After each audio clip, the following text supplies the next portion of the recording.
लेते हैं कुछ question.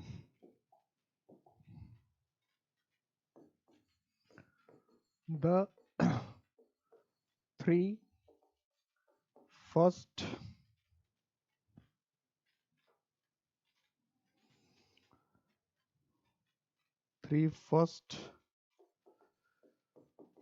installments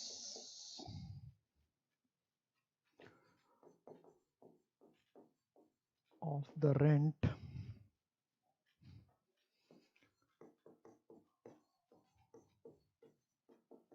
will be paid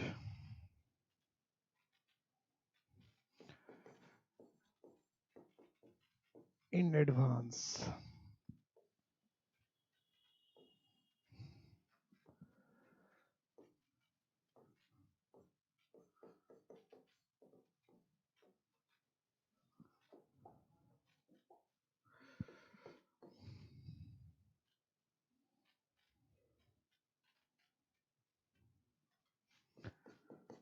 Citizens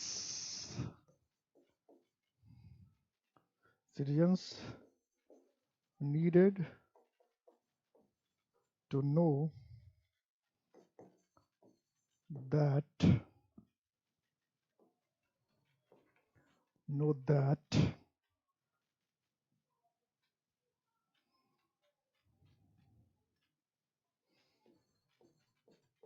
our leader our leader cannot be trusted और leader can not be trusted. कोई गलती नहीं है तो नो एरर।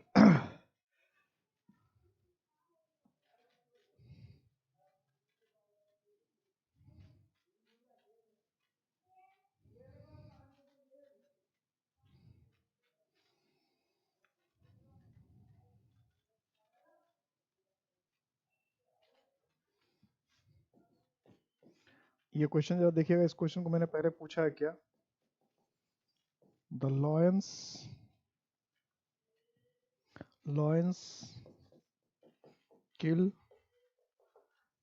एनिमल्स, ये मुझे लगता है क्या क्या ये क्वेश्चन मैंने पहले पूछा है, लगता है नहीं पूछा है। And eat his meet,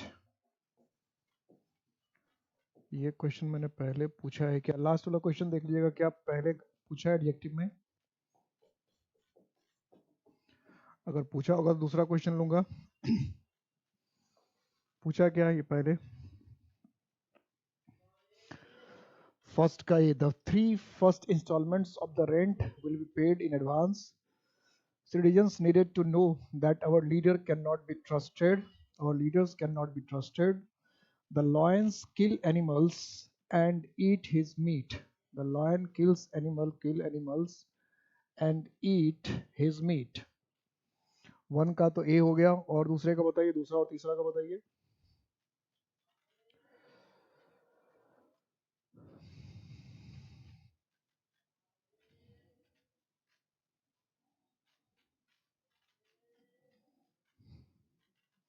first का जवाब तो ए आया आपका, फर्स्ट का आया। सेकंड और थर्ड का बताइए, सेकंड और थर्ड का।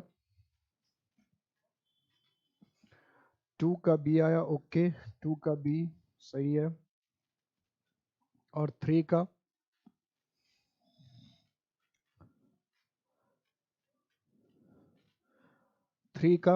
थ्री में क्या है, थ्री का सी, ओके, थ्री का सी। सारे एडजेक्टिव के क्वेश्चन है, सारे एडजेक्टिव के क्वेश्चन है। आवाज नहीं आ रही है क्या।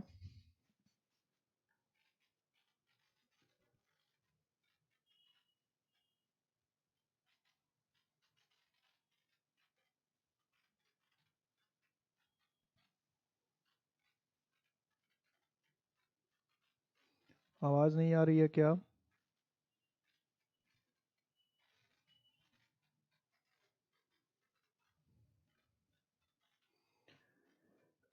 आवाज आ रही है क्या, आप लोग का मैसेज मुझे नहीं दिख रहा है।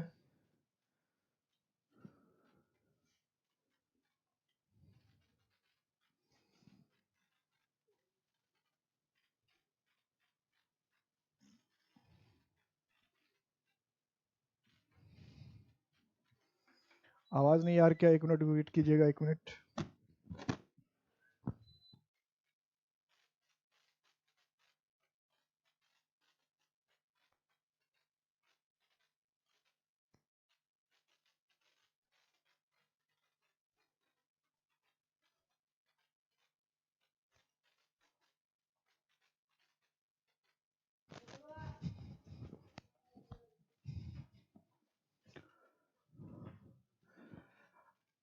आवाज नहीं आ रही कि आ रही? आप लोग का तो मैसेज मुझे पता नहीं चल रहा है, मैं दिख रहा हूँ कि नहीं? आवाज का मुझे अभी पता नहीं चल रहा है। आप लोग की आवाज आ रही है या मेरी आवाज आप लोग के पास जा रही है, ये मुझे दिख नहीं रहा। तो मैं तो खुद को देख रहा हूँ, आप लोग का पता नहीं चल रहा है, आप लोग का मैसेज नहीं दिख रहा है मुझे।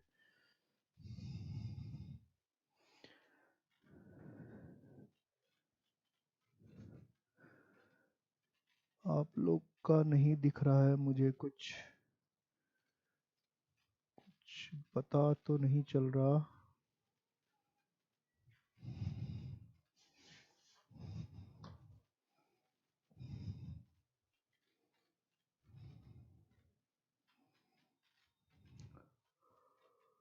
नेटवर्क का इशू होगा। आपको आवाज सुनाई दे रही है?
चार्टर चार्टर कर दे।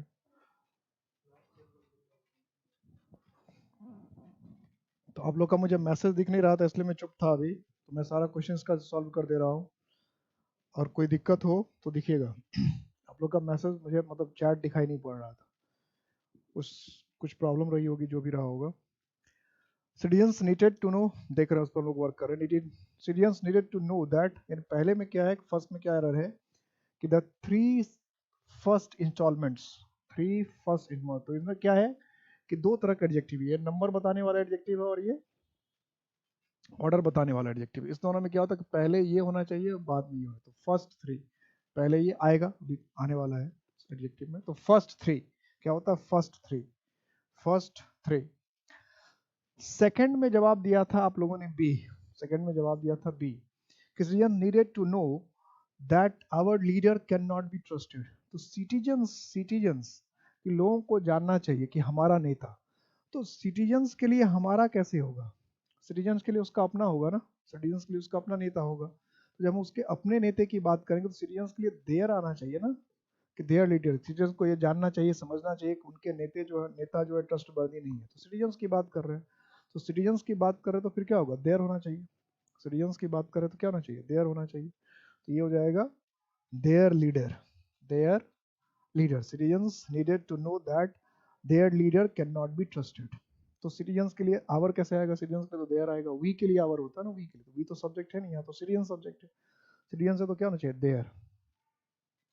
द लॉयंस किल एनिमल्स, कि लॉयन जानवर को मारता है, एंड ईट हिज मीट, और उसके मांस को खा लेता है। तो एनिमल्स लिख रखा है, एनिमल्स, एनिमल्स तो ढेर सारे हो गए ना।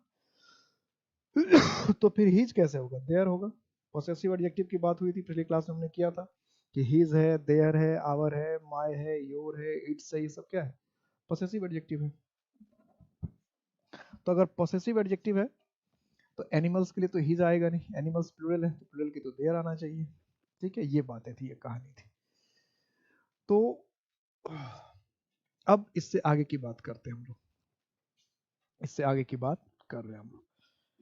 तो अभी तक हमने जो एडजेक्टिव पढ़ा, 3 तरह के एडजेक्टिव या 4 तरह के एडजेक्टिव हमने पढ़े। कौन कौन सा एडजेक्टिव पढ़ा? सबसे पहले तो पढ़ा हमने कौन सा एडजेक्टिव? Distributive adjective. डिस्ट्रीब्यूटिव की हमने बात पढ़ा हम लोगों ने पसेसिव एडजेक्टिव, पसेसिव एडजेक्टिव। फिर पढ़ा हम लोगों ने इंटरोगेटिव एडजेक्टिव, इंटरोगेटिव एडजेक्टिव। और उसके बाद हमने पढ़ा प्रॉपर एडजेक्टिव पिछले क्लास में। और जब पिछले क्लास में हम लोग प्रॉपर एडजेक्टिव पढ़ रहे थे, पिछले क्लास में प्रॉपर एडजेक्टिव जब क्लास चल रही थी, तो लास्ट पॉइंट पर आकर हम लोग लिखे थे कि इंग्लिश टीचर, इंग्लिश टीचर। और मुझे आप लोग का मैसेज नहीं दिख रहा था, ओके, अब आप लोग का मैसेज दिख रहा था, अब दिख रहा है, एट प्रेजेंट दिखना शुरू हुआ, इससे पहले आप लोग का मैसेज नहीं दिख रहा था। तो मैसेज नहीं दिखता फिर हमें पता चलता है कि मैं आपको दिख रहा हूँ कि नहीं दिख रहा। मैसेज दिखेगा तभी पता चलेगा आप लोग को। वैसे मैं अपना व्हाट्सअप नंबर भी दे देता हूँ और मैं अपना फ़ोन रखा करूँगा। अगर मुझे यहाँ चैट नहीं दिखा तो मुझे व्हाट्सअप कर देना कि सर दिख रहा है, तो उससे ज़्यादा अच्छा रहेगा। अगले दिन से मैं अपना फ़ोन नंबर अपने साथ रखा करूँगा, ठीक है। ये एक टेक्निक अच्छा, क्योंकि अभी जैसे मुझे पता नहीं चल रहा था, तो अगर आप लोग को दिख रहा होगा, सपोज करो कि यहाँ पे चैट मुझे नहीं दिख रहा है, तो फिर तुम कन्फ्यूजन हो जाती है। तो मैं अपने सामने भी, तो फ़ोन मैंने अपने सामने नहीं रखा, लेकिन अगली बार से मैं फ़ोन रखूँगा और मुझे फटाक से इस पर मैसेज कर देना 8377973436 पे कि दिख रहे हैं कि नहीं दिख रहे हैं। नहीं तो ये जो अभी 5 मिनट खराब हुआ, ये खराब नहीं होगा। हम अपना काम करते रहेंगे, वो चैट आए ना आए उससे ज़्यादा फर्क पड़ेगा नहीं। और डाउट होगा तो उस पर भी पूछ सकते हैं, फोन सामने ही रहेगा, उस पर भी पूछ सकते हैं, दिक्कत होगी तो। खैर, बात करते हैं हम लोग आगे की। तो बात हो रही थी इंग्लिश टीचर गलत क्यों है। पिछली क्लास में लिखा था he is an English teacher, mister Ravi is English teacher, mister Gupta is English teacher, और Gary Kirsten is India coach. ऐसा ही लास्ट पूछकर खत्म हुई थी बात। तो इसमें समझने की बात है कि ये गलत क्यों हुआ। अगर हम लिखते हैं कि पहले कुछ बेसिक बात कर लेते हैं, फिर उस पर बात कुछ क्वेश्चन पे आते हैं। तो ये जो हमारा प्रॉपर एडजेक्टिव है, ये जो प्रॉपर एडजेक्टिव है, प्रॉपर एडजेक्टिव,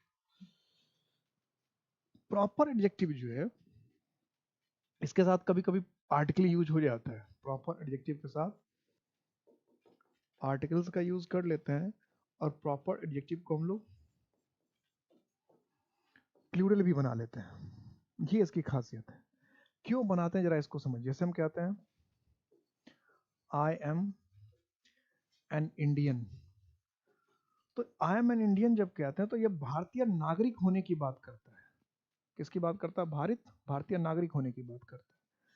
इसी तरह से हमने जब कहा कि वी आर इंडियंस, तो वी आर इंडियंस भी लिख सकते हैं हम लोग, लिखा जाता है हम लोग भारतीय हैं।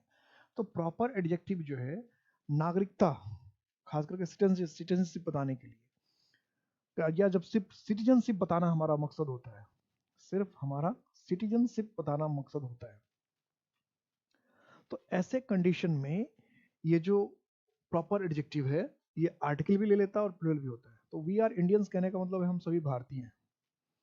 वी आर इंडियंस कहने का मतलब है कि हम सभी भारतीय या हम लोग भारतीय, हम सभी भारतीय, हम लोग भारतीय, वी आर इंडियंस। ठीक है, वी आर इंडियंस, हम लोग भारतीय या हम सभी भारतीय हैं, हम लोग भारतीय या हम सभी भारतीय हैं, वी आर इंडियंस। या आई एम एन इंडियन, कि मैं एक भारतीय हूँ, आई एम एन इंडियन, मैं एक भारतीय हूँ, आई एम एन इंडियन, कि मैं एक भारतीय हूँ। क्लियर? इतनी बात समझ में आ रही है। अब आगे की बात क्या करते हैं कि जब प्रॉपर एडजेक्टिव को हम लोग, प्रॉपर एडजेक्टिव जैसे हमने कहा इंडियन कोच, हमने लिखा सेंटेंस लिखा कि Gary was an Indian coach, तो ये गलत हो जाएगा, क्योंकि इंडियन कोच लिखने का मतलब क्या होगा? ओरिजिन, कि गैरी कस्टन इंडिया का हो जाएगा। हम कह सकते हैं Ravi Shastri is an Indian coach, Ravi Shastri is an Indian coach, क्योंकि वो भारतीय मूल के, उनका सोर्स ओरिजिन भारत का है। तो जो भारत का नागरिक होगा उसको इंडियन कोच कहोगे ना, जो भारत का नागरिक होगा उसको इंडियन कोच को, आपने लिखा इंडियन, इंडियन किसके लिए इस्तेमाल था, सोर्स या ओरिजिन बताने के लिए। तो गैरी कस्टन क्या इंडिया के हैं कि आप उसको इंडियन कोच कहोगे? तो इंडियन कोच कहने का मतलब तो इंडिया का कोच हो जाएगा, ऐसा कोच जो इंडिया में पैदा हुआ, ऐसा कोच जिसका ओरिजिन सोर्स इंडिया से है। तो इसलिए इंडियन कोच कहने का मतलब हो जाएगा गैरी कस्टन इंडियन है। गैरी कस्टन क्या है, इंडियन है। तो गैरी कस्टन को तो हम ये कहेंगे Gary Kirsten was a south African coach. South African मतलब साउथ अफ्रीका के कोच, साउथ अफ्रीका उनका ओरिजिन हो गया साउथ अफ्रीका। तो अगर हम ओरिजिन बताना तो हमको साउथ अफ्रीकन कहना पड़ेगा ना, और अगर हमने इंडियन कहा तो इंडियन ओरिजिन बताएगा। तो क्या गैरी कस्टन इंडिया के ओरिजिन के थे? उनका उनकी मातृभूमि क्या इंडिया थी? बिल्कुल नहीं, उनकी मातृभूमि इंडिया नहीं थी। तो जब उनकी मातृभूमि इंडिया थी ही नहीं तो हम उसको इंडियन कोच कैसे कहेंगे? आप बताओ, जब उनकी मातृभूमि इंडिया थी ही नहीं तो हम उनको इंडियन कोच कह नहीं सकते। हम उन्हें इंडियन कोच कह ही नहीं सकते। अगर उनकी मातृभूमि इंडिया नहीं थी तो हमें उनको इंडियन कोच कहने का राइट ही नहीं है, हम उनको इंडियन कोच कह ही नहीं सकते। इंडियन कोच कहेंगे ही नहीं, हम इंडियन कोच कहेंगे नहीं। इसी बात को समझना था, इसी बात को, इसकी बात की जानकारी हासिल करनी थी। तो इंडियन कोच हम उन्हें नहीं कहेंगे। क्यों नहीं कहेंगे इंडियन कोच भाई? क्या वजह है इंडियन कोच? क्योंकि उनका ओरिजिन इंडिया का नहीं है, वो साउथ अफ्रीका के ओरिजिन के हैं। तो उनको इंडियन कोच कैसे कह देंगे? इसलिए हम कहेंगे Gary Karsan is India coach. India coach कहने का मतलब क्या होगा कि ऐसा कोच जो इंडिया को कोच करता है। इंडिया का मतलब टीम इंडिया को कोच करता है। समझ में आ गई बात? इंडियन कोच और इंडिया कोच में क्या डिफरेंस हो जाएगा? इंडियन कोच और इंडिया कोच में क्या डिफरेंस हो गया? इंडियन कोच कहने का मतलब हुआ जो भारतीय मूल का कोच है, और इंडिया कोच कहने का मतलब हुआ जो टीम इंडिया का कोच है। तो Gary Kirsten team India coach था ना, तो इसलिए हमको कहेंगे, कहना होगा Gary Kirsten was an India coach. तो एन इंडिया लिखा भी रहता था जब गैरी कस्टन हमारे देश के कोच थे। तो जब मैच वगैरह होता था गैरी कस्टन को देखा तो लिखा रहता था इंडिया कोच, लेकिन किसी का ध्यान ही नहीं जाता, कोई कौन देख रहा है इंडिया कोच लिखा है कि इंडियन कोच है। और जैसे हमारे सामने आ जाता है तुरंत लिख देगा कोई भी इंडियन कोच, सुनने में अच्छा लगेगा। तो इंडियन कोच का मीनिंग बदल जाएगा। इंडियन कोच का मतलब हो जाएगा ऐसा कोच जिसका सोर्स या ओरिजिन भारत है। तो इंडियन कोच तो किसी को भी कोच कर सकता है। मान लो कि इंडिया का कोच है और जाके बांग्लादेश को कोच करे तो इंडियन कोच होगा। इंडिया का कोच है और जाके अफगानिस्तान को कोच करे तो इंडियन कोच होगा। ठीक है। तो इंडियन कोच कहने का मतलब हो गया ऐसा कोच जिसका सोर्स इंडिया हो। इसी तरह से पिछली क्लास में मैंने आपको ये बताया था कि इंग्लिश कोच जो वर्ड है या इंग्लिश टीचर जो वर्ड है, ये वर्ड गलत नहीं है। यही मैंने कहा था कि इंग्लिश वर्ड गलत नहीं है। इंग्लिश टीचर जो हम कहते हैं ये वर्ड गलत नहीं है। कुछ लोग समझते हैं ये वर्ड ही गलत है। तो इंग्लिश टीचर वर्ड गलत नहीं है। इंग्लिश टीचर जो वर्ड है ये वर्ड अपने आप में गलत नहीं है, ये वर्ड बिल्कुल सही है। इंग्लिश टीचर वर्ड अपने आप में बिल्कुल सही है, करेक्ट है, बिल्कुल सही है, करेक्ट है, बिल्कुल सही है, करेक्ट है। तो फिर गलती क्यों था? रवि हमने लिख दिया Ravi is an English teacher, तो गलत क्यों है? Mister Mantosh Mishra is an English teacher, गलत क्यों है? तो इसका यूज गलत हो सकता है। अब इंग्लिश टीचर वर्ड सही इसलिए है कि इंग्लिश टीचर का मतलब हो गया ऐसा टीचर जिसका ओरिजिन इंग्लैंड से है।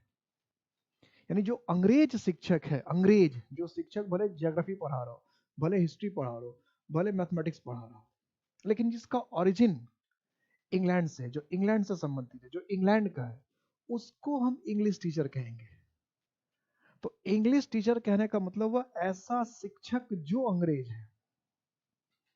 ऐसा शिक्षक जो अंग्रेज है वो क्या हुआ? English teacher. ऐसा शिक्षक जो अंग्रेज है उसको हम कहते हैं इंग्लिश टीचर। ऐसा शिक्षक जो अंग्रेज है।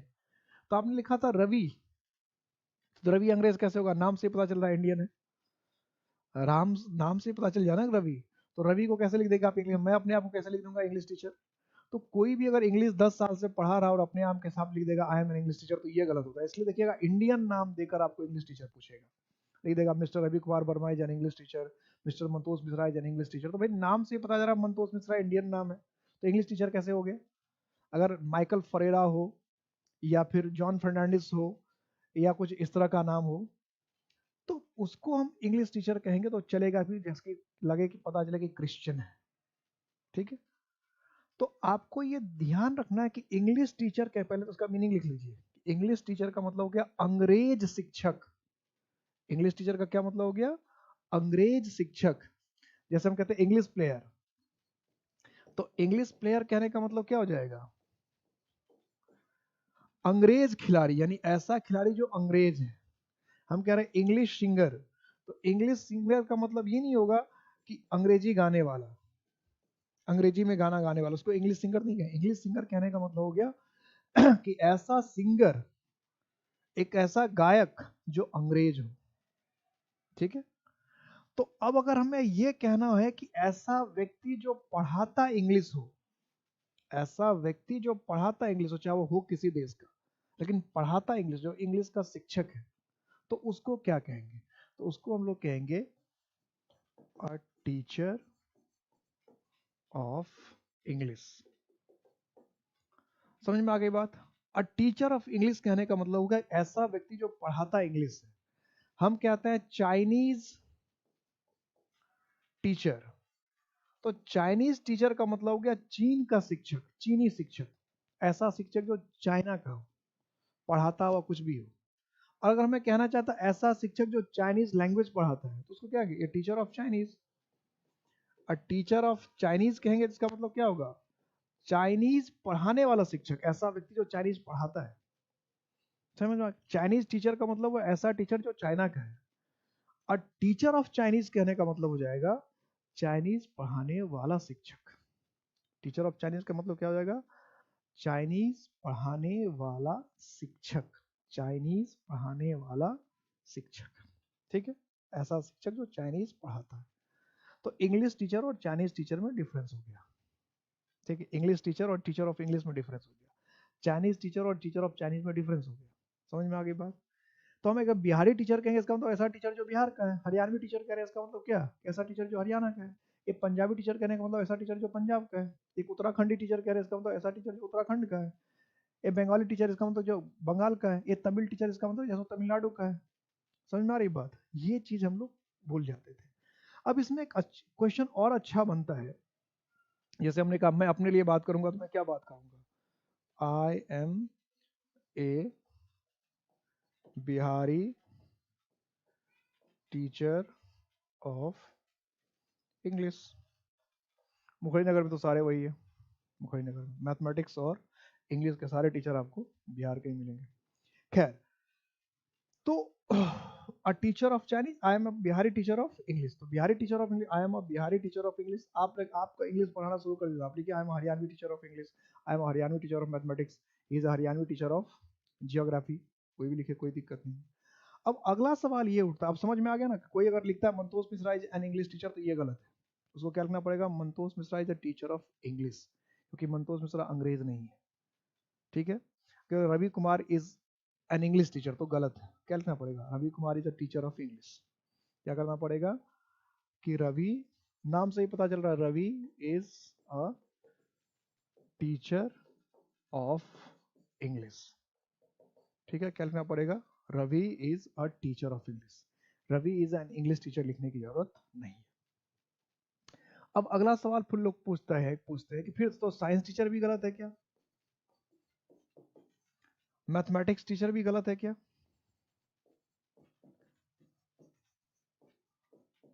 अब क्या करें? अब बताओ, ये गलत है क्या? साइंस टीचर गलत है? जब इंग्लिश टीचर का मतलब ऐसा है, तो साइंस टीचर का क्या करें? साइंस टीचर में क्या कहानी होगी बताओ? साइंस टीचर में क्या कहानी करें?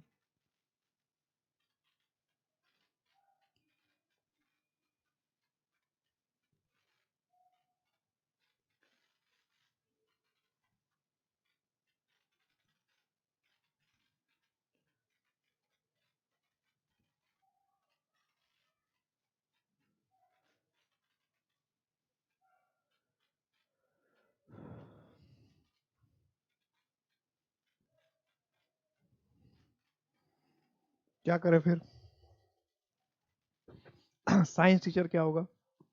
अभी लोग का मैसेज पढ़ने गया था, मैं दिख रहा था, किसी का नया मैसेज कुछ था नहीं। साइंस टीचर का क्या करें? मैथमेटिक्स क्या, ये भी गलत है? तो ये गलत नहीं है, बिल्कुल सही है। क्यों सही है? कि English, Chinese, Tamil, Punjabi, Bihari, Haryani, Bengali, Punjabi, Uttarakhandi, American, Nepali, Japanese और साइंस में अंतर है। ये जितने वर्ड्स मैं कह रहा था, ये सारे वर्ड ओरिजिन बताते हैं, सोर्स बताते हैं। सारे वर्ड क्या बताते हैं? ओरिजिन या सोर्स बताते हैं। जब ये सारे वर्ड ओरिजिन या सोर्स बता रहे हैं, सारे के सारे वर्ड ओरिजिन या सोर्स बता रहे हैं, तो उस वर्ड के साथ किसी वर्ड को जोड़ेंगे तो सोर्स या ओरिजिन ही तो बताएगा। लेकिन मैथमेटिक्स कोई सोर्स तो नहीं बताता है, साइंस कोई सोर्स तो नहीं बताता है कि कंफ्यूजन होगा, जियोग्राफी कोई सोर्स तो नहीं है, हिस्ट्री कोई सोर्स तो नहीं है। तो हिस्ट्री, ज्योग्राफी, केमिस्ट्री या फिजिक्स, ये कोई सोर्स बताने वाला वर्ड नहीं है, ये कोई सोर्स बताने वाला वर्ड नहीं है। इसलिए अगर हम साइंस टीचर लिखते हैं तो इसमें कोई कंफ्यूजन नहीं है। साइंस टीचर का मतलब होता है साइंस पढ़ाने वाला शिक्षक। मैथमेटिक्स टीचर लिखते हैं, इसका मतलब होता है मैथमेटिक्स पढ़ाने वाला शिक्षक। ठीक है, और उसकी वजह क्या है कि मैथमेटिक्स कोई सोर्स या ओरिजिन बताने वाला वर्ड नहीं है, साइंस कोई सोर्स या ओरिजिन बताने वाला वर्ड नहीं, कि कंफ्यूजन हो जाएगा लोगों को कि तमिल टीचर जैसे हम कह रहे हैं, इसका मतलब ऐसा टीचर जो तमिलनाडु का हो। यह कंफ्यूजन है कि तमिल पढ़ाने वाला या तमिलनाडु का शिक्षक। ये पंजाबी टीचर हम कह रहे हैं, तो पंजाबी टीचर में हमें कंफ्यूजन होगा कि पंजाबी टीचर जो पंजाब का है, जो पंजाबी पढ़ाता है। ये हरियाणवी टीचर कह रहे तो कंफ्यूजन का स्कोप है कि टीचर हरियाणा का जो हरियाणवी लैंग्वेज पढ़ाता है, तो ये कंफ्यूजन। लेकिन साइंस में ऐसी बात नहीं कि साइंस लैंग्वेज भी और साइंस सोर्स भी है, ऐसा तो नहीं है। तो इंग्लिश क्या, इंग्लिश लैंग्वेज में इंग्लिश सोर्स भी है। लेकिन जैसे हिंदी है, हिंदी में कोई कंफ्यूजन, हिंदी सिर्फ लैंग्वेज और सोर्स नहीं बताता। संस्कृत सिर्फ लैंग्वेज या सोर्स नहीं बताता। उर्दू सिर्फ लैंग्वेज या सोर्स नहीं बताता। उर्दू टीचर कहेंगे तो कोई दिक्कत नहीं है, हिंदी टीचर कहेंगे तो कोई दिक्कत नहीं है। क्लियर है? क्योंकि भाई हिंदी सोर्स नहीं बताता, संस्कृत सोर्स नहीं बताता, उर्दू सोर्स नहीं बताता, लेकिन बंगाली सोर्स बताता, पंजाबी सोर्स बताता, फ्रेंच सोर्स बताता, चाइनीज सोर्स बताता। जो ऐसा वर्ड है जो सोर्स बताता है, सिर्फ दिक्कत वही होती है, सब वर्ड के साथ दिक्कत नहीं है। इस बात को समझना है कि सारे वर्ड के साथ दिक्कत नहीं। तो जो जो वर्ड सोर्स बता सकता है, और ये फिर हमारे अपने कॉमन सेंस पर डिपेंड करेगा कि हमें सोर्स बताने वाले कितने वर्ड पता है, हमें सोर्स बताने वाला कितना वर्ड पता है, या फिर हमारे अपने कॉमन सेंस पर डिपेंड करेगा। कि अगर पता नहीं कि अब चाइनीज का हमको समझ में नहीं आ रहा कि चाइनीज का मतलब चीन का हो सकता है, नेपालीज का मतलब नेपाल का हो सकता है, जापानीज का मतलब जापान का हो सकता है, फिर तो दिक्कत होगी ना। कन्नड़ का मतलब कन्नड़ व्यक्ति भी हो सकता है, तो असामी का मतलब असम के लोग भी हो सकते हैं, तो फिर तो मणिपुरी का मतलब मणिपुरी लोग भी हो सकता है। तो अगर हमें नहीं पता होगा तो फिर दिक्कत हो, क्योंकि अल्टीमेटली बात जो डिपेंड करता है वो हमारे नॉलेज पर डिपेंड करता है कि हमें किसी बात का कितना नॉलेज है। तो समझ में आ गया कि प्रॉपर एडजेक्टिव, जितने भी एडजेक्टिव हम लोग पढ़ रहे थे उसमें से प्रॉपर एडजेक्टिव थोड़ा सा ध्यान देने वाला है। तो प्रॉपर एडजेक्टिव में अब तक मैंने क्या बताया आपको कि प्रॉपर एडजेक्टिव ऐसा है, जब नेशनलिटी की बात करते हैं तो उसमें आर्टिकल लगा सकते हैं, प्लूरल कर सकते हैं कि you are Indian, he is an American, they are American, they are Biharis, they are Punjabis, they are Haryanvis, they are Bengalis. ऐसा हम कर सकते हैं क्योंकि एक सिटीजनशिप, एक नागरिकता बताने के लिए बात होती है। दूसरी बात क्या कि जब हम इंग्लिश टीचर लिखते हैं, तमिल टीचर लिखते हैं, तो इसके दो मतलब हो। इंग्लिश टीचर लिखते हैं, इसका एक मतलब है कि ऐसा टीचर जो अंग्रेज हो। जापानीज टीचर लिखते हैं, इसका मतलब निकल सकता है कि ऐसा टीचर जो जापान का हो। फ्रेंच टीचर लिखते हैं, इसका मतलब ऐसा टीचर जो फ्रांस का हो। जर्मन टीचर लिखते हैं, इसका मतलब ऐसा टीचर जो जर्मनी का हो। तो इसलिए अगर हमको ये कहना है कि जो जर्मन लैंग्वेज पढ़ाता तो हमको टीचर ऑफ जर्मन, इंग्लिश पढ़ाता तो टीचर ऑफ इंग्लिश, बंगाली पढ़ा तो ए टीचर ऑफ बंगाली, तो टीचर ऑफ बंगाली कहने का मतलब ऐसा टीचर जो बंगाली पढ़ाता है। ए टीचर ऑफ पंजाबी, तो टीचर ऑफ पंजाबी कहने का मतलब है कि ऐसा टीचर जो पंजाबी लैंग्वेज पढ़ाता है। और एक पंजाबी टीचर कह देंगे तो इसका मतलब ऐसा टीचर जो पंजाब का है। एक बंगाली टीचर कह देंगे इसका ऐसा मतलब ऐसा टीचर जो बंगाल का है। ठीक है, और टीचर ऑफ बंगाली कह देंगे इसका मतलब बंगाल, क्योंकि बंगाली जो है भाषा भी है और ओरिजिन भी है, पंजाबी भाषा भी और ओरिजिन भी है। तो जहाँ जो जो भाषा और ओरिजिन दोनों को बताता है ऐसे वर्ड में दिखा। ऐसे हिंदी है, भाषा है लेकिन ओरिजिन नहीं, संस्कृत भाषा है लेकिन ओरिजिन बताने वाला वर्ड नहीं है, उर्दू भाषा है लेकिन ओरिजिन बताने वाले वर्ड, इसमें कोई दिक्कत नहीं है। तो इसलिए science teacher, physics teacher, chemistry teacher, history teacher, geography teacher, Hindi teacher, Sanskrit teacher, इन सब में कोई दिक्कत नहीं है। क्लियर है? इसलिए एग्जाम में जहाँ दिक्कत होती है एग्जाम में पूछता वही है। तो प्रॉपर एडजेक्टिव पे थोड़ा सा ध्यान रखिएगा, थोड़ा सा समझने वाला था प्रॉपर एडजेक्टिव। इसके बाद हमारे पास जो एडजेक्टिव है वो है, ये हॉर नंबर क्या था? 4। पांचवें तरीके से, फिफ्थ तरीका जो है हमारा किसी चीज को रेस्ट्रिक्ट करने का, पांचवा जो तरीका है वो हो सकता है क्या? डिमॉन्स्ट्रेट करने का। ये तरीका नहीं बताया था ना, बता दिया था ये डिमॉन्स्ट्रेट। डिमॉन्स्ट्रेट करने का मतलब क्या? शो, पॉइंट, कि किसी की तरफ इशारा करना, शो करना, पॉइंट करना, किसी की तरफ इशारा करना, शो करना या पॉइंट करना या किसी चीज की तरफ इशारा करना। तो शो करने की बात कर रहे हैं, अगर पॉइंट करने की बात कर रहे हैं, अगर किसी की तरफ इशारा करने की बात कर रहे हैं, तो हम क्या कर सकते हैं? फिर हम क्या कर सकते हैं, हमें क्या करना चाहिए? तो डिमॉन्स्ट्रेट करेगा तो सबसे पहले नाम क्या होगा? डिमॉन्स्ट्रेटिव। डिमॉन्स्ट्रेट करेगा, इशारा करेगा, तो सबसे पहले नाम क्या हो जाएगा? Demonstrative adjective. यही होना है ना, क्या हो जाएगा? Demonstrative adjective. किसी की तरफ डिमॉन्स्ट्रेट कर रहा है, इशारा कर रहा है, तो डिमॉन्स्ट्रेटिव एडजेक्टिव हो गया। अब डिमॉन्स्ट्रेटिव एडजेक्टिव जो है, ये हमारे पास हमने पहले भी पढ़ रखा है। दिस है, दैट है, दीज है और दोज है। This, that, this, those. अच्छा, डिमॉन्स्ट्रेटिव एडजेक्टिव बता दिया है। तो डिमॉन्स्ट्रेटिव एडजेक्टिव अगर बता दिया तो फिर बाकी कौन सा एडजेक्टिव बता दिया? जरा बताइएगा कौन कौन सा बता दिया है।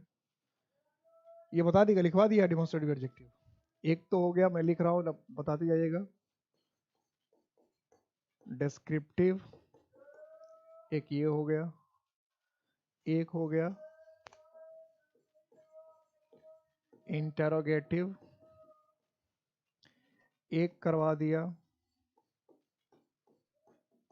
पॉसेसिव, एक करवा दिया प्रॉपर एडजेक्टिव। तो फिर तो मेरे ख्याल से अगर ये भी और डिमॉन्स्ट्रेटिव भी अगर करवा रखा है, फिर तो 5 ऑलरेडी हो गए ना। फिर तो 5 ऑलरेडी हो गए। अगर डेमोन्स्ट्रेटिव भी करवा रखा है तो इसका मतलब तो 5 ऑलरेडी हो गए,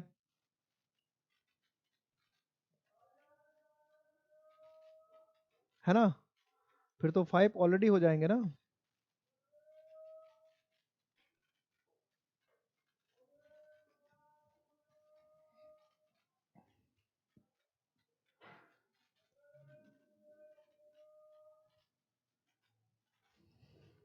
तो इसका मतलब अभी तक टोटल 5 हो गए। इसका मतलब ये है कि अभी तक टोटल 5 हो गए। ये कहना चाह रहे हैं, टोटल 5 हो गया ना, फिर तो टोटल 5 हो गए। टोटल 5 हो गए। हाँ या नाम जवाब। डिस्क्रिप्टिव एक हुआ, इंटरोगेटिव एक हुआ, पॉसेसिव एक हो गया, प्रॉपर एडजेक्टिव हो गया, और डेमोन्स्ट्रेटिव अगर भी पढ़ा दिया तो ऑलरेडी 5 हो चुके हैं। ऑलरेडी 5 हो चुके हैं, हाँ या ना? ऑलरेडी 5 हो चुके हैं। 6 की तरफ चलें।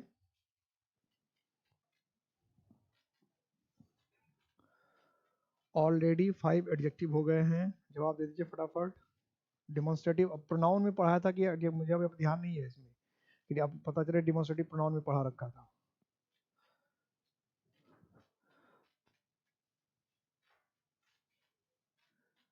कल प्रॉपर के बीच में, कल का तो मुझे पता था कि प्रॉपर, कल कल उसको तो हमने कंटिन्यू किया। लेकिन मैं सिर्फ ये पूछ रहा हूँ कि डिमॉन्स्ट्रेटिव एडजेक्टिव कंप्लीट पढ़ा दिया क्या? टोटल 5 हो गए क्या? मैं ये पूछ रहा हूँ सिर्फ। प्रॉपर एडजेक्टिव तो मुझे पता था, कल बीच में छोड़ा था, उसके आगे आज कंटिन्यू किया, प्रॉपर प्रॉपर एडजेक्टिव पूरा कर दिया। तो मैं यही तो कह रहा हूँ कि डिस्क्रिप्टिव भी हो गया, इंटरोगेटिव भी पढ़ा दिया, पॉसेसिव भी पढ़ा दिया, आज प्रॉपर एडजेक्टिव भी कंप्लीट हो गया। तो क्या इसके पहले मैंने डिमॉन्स्ट्रेटिव पढ़ा दिया था? मैं यही पूछ रहा हूँ, क्या डिमॉन्स्ट्रेटिव एडजेक्टिव मैंने पूरा पढ़ा दिया? टोटल क्या हमने 5 एडजेक्टिव पढ़ लिए? मैं ये पूछ रहा हूँ सिर्फ।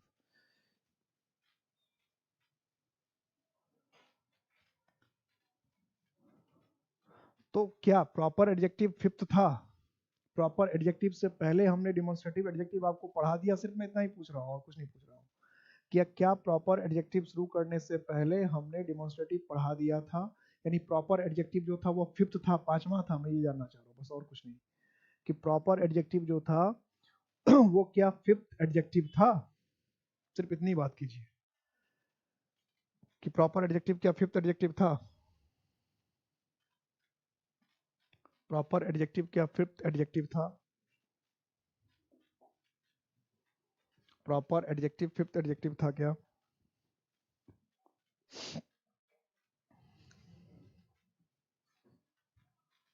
यस सर, ओके, ठीक है, यही बस इतनी ही बात जाननी थी कि प्रॉपर एडजेक्टिव फिफ्थ एडजेक्टिव था क्या, इतना ही जानना था और कुछ जानना नहीं। तो हाउ नंबर 6, हाउ नंबर 6, छठा तरीका। तो छठा तरीका, अभी क्या क्या तरीका हुआ कि सोर्स बता दिया, डिस्क्राइब कर दिया, क्वेश्चन पूछ लिया, पोजीशन रिलेशन ऑनरशिप बता दिया और डिमॉन्स्ट्रेट कर दिया, 5 तरीके हो गए। छठा तरीका क्या है? और कोई तरीका हो सकता है क्या किसी नाउन के मीनिंग को ऐड करने का और उसके एप्लीकेशन को घटाने का?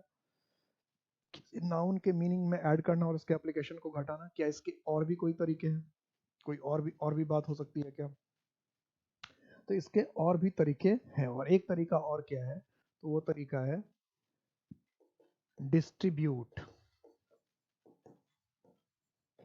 डिस्ट्रीब्यूट और डिस्ट्रीब्यूट की जब हम बात करते हैं तो प्रोनाउन में भी मैंने आपको बताया था कि जब डिस्ट्रीब्यूशन की बात होती है, डिस्ट्रीब्यूशन की बात होती है, तो डिस्ट्रीब्यूशन का सिंपल मतलब नहीं कि बस बांट दिया बांट दिया बांट दिया। ये डिस्ट्रीब्यूशन का मतलब नहीं कि बस बांट दिया बांट दिया बांट दिया कहानी खत्म हो गई, ये डिस्ट्रीब्यूशन का सेंस नहीं है। डिस्ट्रीब्यूशन का सेंस जो इंग्लिश में होता है, वर्ड होता है, वो होता है, क्या होता है, one at a time, one at a time, एक बार में एक, यानी एक एक करके अगर हम सबको अलग करते हैं, एक एक करके अगर सबको हम डिवाइड करते हैं, अलग करते हैं, तो इसको कहते हैं डिस्ट्रीब्यूट करना। डिस्ट्रीब्यूट का सिंपल सा मतलब नहीं कि चलो बांट दिया कहानी खत्म हो गई, सबको अलग अलग कर दिया हो गया डिस्ट्रीब्यूट, ये सेंस नहीं है डिस्ट्रीब्यूट करने का। डिस्ट्रीब्यूट का मतलब क्या है कि आप अलग एक एक करके डिवाइड करते हैं, ये है डिस्ट्रीब्यूट करने का सेंस। तो जब एक एक करके हम डिवाइड करते हैं, वन एट अ टाइम करके डिवाइड करते हैं, सेपरेट करते हैं, तो ऐसे एडजेक्टिव को हम लोग कहते हैं डिस्ट्रीब्यूटिव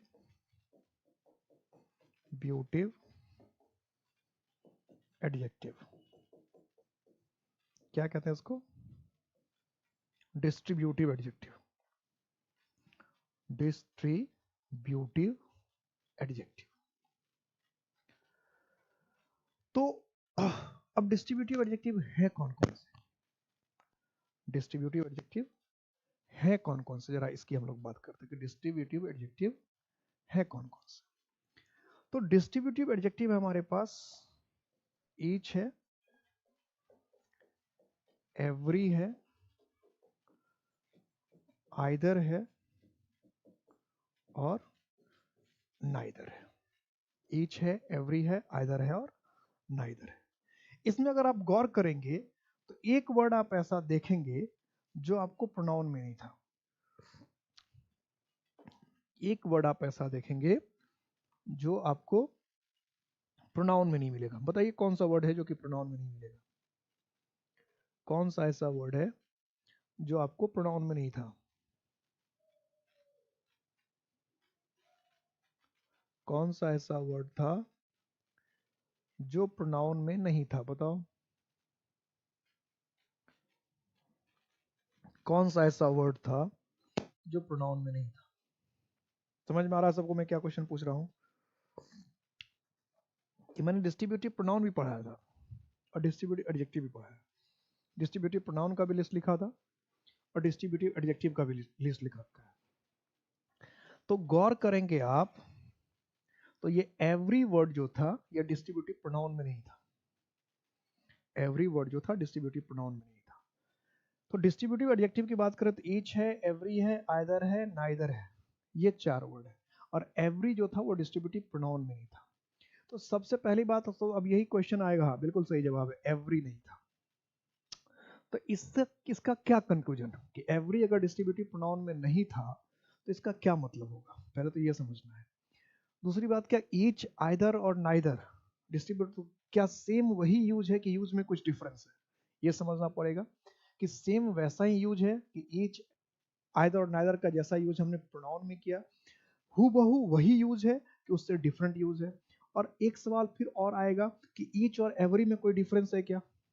ईच और एवरी में कोई डिफरेंस है, क्यों ईच जो था उधर था और एवरी नहीं था? तो ईच और एवरी में कुछ डिफरेंस है क्या? एवरी क्यों नहीं था प्रोनाउन में? और क्या बात है, एवरी है क्या? एवरी का यूज कैसे होता है? तो इन सब को अब हमें ठंडे दिमाग से देखना है। ये जो जैसे प्रॉपर नाउन थोड़ा सा टाइम लेता है, प्रॉपर एडजेक्टिव में थोड़ा सा टाइम लिया है, इस तरह से आपको डिस्ट्रीब्यूटिव एडजेक्टिव भी थोड़ा सा टाइम, ज़्यादा टाइम नहीं लेगा लेकिन थोड़ा सा टाइम लेगा। और ये सब छोटे छोटे एडजेक्टिव, ये अब जो एडजेक्टिव आपके इसके बाद जो आने वाले हैं एडजेक्टिव, एडजेक्टिव ऑफ नंबर और एडजेक्टिव ऑफ पॉइंट, इस एडजेक्टिव के बाद, अभी तो यही एडजेक्टिव, कल तो नेक्स्ट क्लास में यही एडजेक्टिव हम लोग डिस्कस करेंगे। इसके बाद जो आपका एडजेक्टिव आने वाला है, एडजेक्टिव ऑफ नंबर और एडजेक्टिव ऑफ क्वांटिटी, वो सबसे ज्यादा उससे क्वेश्चन बनता है। ठीक है, क्वेश्चन तो आपको पढ़ना तो पूरा चैप्टर ही रहता है, तो ध्यान इसलिए इंपॉर्टेंट में इसलिए बताता रहता है, उस पर ज़्यादा ध्यान देना है कि जब आप रिवीजन करेंगे या जब आपके एग्जाम का टाइम होगा, तो जिस जिस को बता रखा जाता है उस पर ज़्यादा ध्यान देना। आप सारे क्लासेस को नहीं देखना है, तो जो जो इंपॉर्टेंट बता रखा है, जब रिवीजन करना है, तो जो जो मैं इंपॉर्टेंट कह रहा हूँ कि ये टॉपिक इंपॉर्टेंट है, इससे ज़्यादा कुछ, तो उस टॉपिक को एग्जाम से पहले आप सपोज 1 घंटे में 2 घंटे में पूरा टॉपिक रिवाइज करना है, तो जिसको इसको मैं इंपॉर्टेंट कह रहा हूँ बस उसी को रिवाइज करना। इसलिए जो जो मैंने कह रखा कि इससे क्वेश्चन पूछता है, ये इंपॉर्टेंट है, उन सब को जाके अच्छे से सर्कल कर लो, अलग अलग कलर से सर्कल कर लो, ताकि जब एग्जाम का समय हो और एक दिन में रिवीजन करना तो पूरा, क्योंकि आप जब आप नोट्स बना रहे हो तो आपका बहुत लंबा चौड़ा नोट्स बन जाएगा, एक अच्छी खासी नोटबुक आपकी भर जाएगी, इंग्लिश ग्रामर से भर गई है ना, आधी तो कभी भर गई होगी। तो जब उतनी चीज़ों को रिवीजन करें, एक बुक की तरह तैयार होगा आपका नोटबुक, अगर अच्छे से नोट्स बनाओगे तो ऐसे लगेगा जैसे कि आपने एक बुक लिख लिया है, कोई पढ़ेगा तो लगेगा अरे ये तो बुक की तरह है। तो वो अब पूरे उसको रिवीजन करना एक दिन में या 1 घंटे में थोड़ा सा मुश्किल होगा, तो इसलिए जो जो इंपॉर्टेंट मैंने बता रखा अभी, ये इंपॉर्टेंट ऐसे क्वेश्चन बनता है, उसी उसी को ध्यान करना, उसी उसी को सिर्फ रिवाइज करना है एग्जाम से पहले। ठीक है, तो इसको हम लोग डिटेल में पढ़ेंगे नेक्स्ट क्लास में, क्या यूज है, किसमें क्या दिक्कत है या क्या अच्छाई है।